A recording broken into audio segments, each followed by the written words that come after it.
Bon, comme je disais donc tantôt, parmi les encres de carrière, on a le style de vie slash qualité de vie. En fait, quand on parle du style de vie ou alors de la qualité de vie, il s'agit d'établir un équilibre entre la vie professionnelle et la vie familiale.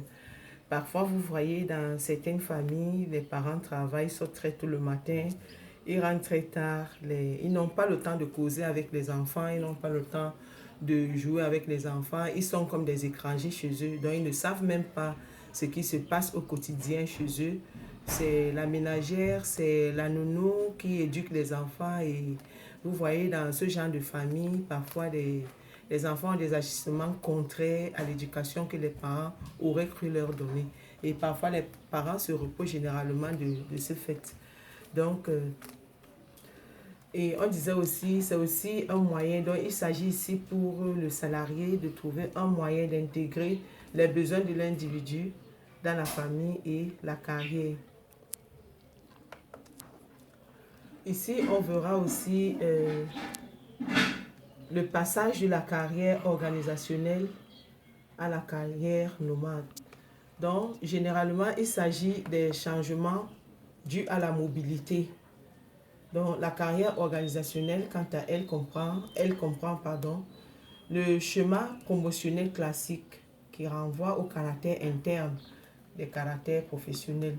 Donc, ce modèle est décrit par les caractéristiques suivantes: la fidélisation, le pilotage de l'évolution professionnelle des salariés, la gestion de la promotion, la mise en place des dispositifs de gestion facilitant et encadrant le parcours des salariés et puis la prescription des comportements des salariés. Dans la carrière organisationnelle également, parmi les caractéristiques, il y a la sélection des individus les plus conformes aux valeurs culturelles, aux normes et au style de management en vigueur dans leur entreprise.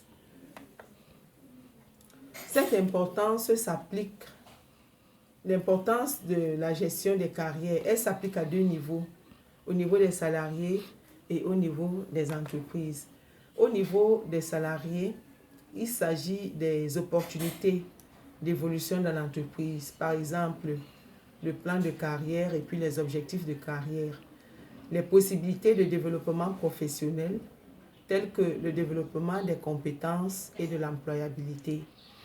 Et puis il y a aussi la plus grande satisfaction, notamment en termes d'estime et d'accomplissement. Nous savons que parmi les éléments qui rentrent dans la pyramide des besoins de Maslow, le besoin d'estime ou alors le besoin d'accomplissement est le besoin le plus élevé, c'est-à-dire celui qui est au pic de la pyramide. Et pour l'entreprise, on a la gestion des promotions, le développement des compétences des salariés, la meilleure satisfaction des besoins en ressources humaines du fait d'une meilleure utilisation de ces ressources, c'est-à-dire des ressources qui sont disponibles dans l'entreprise, dont la personne qu'il faut au poste qu'il faut, c'est-à-dire la personne qui a des compétences conséquemment au poste, conséquemment à son poste. Et puis la plus grande motivation et la productivité des salariés. La réduction du turnover, on appelle généralement le turnover, le départ des salariés, le taux de départ.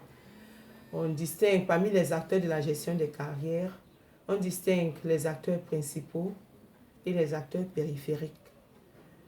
Parmi les acteurs principaux, nous avons le salarié lui-même, la direction des ressources humaines et le responsable hiérarchique.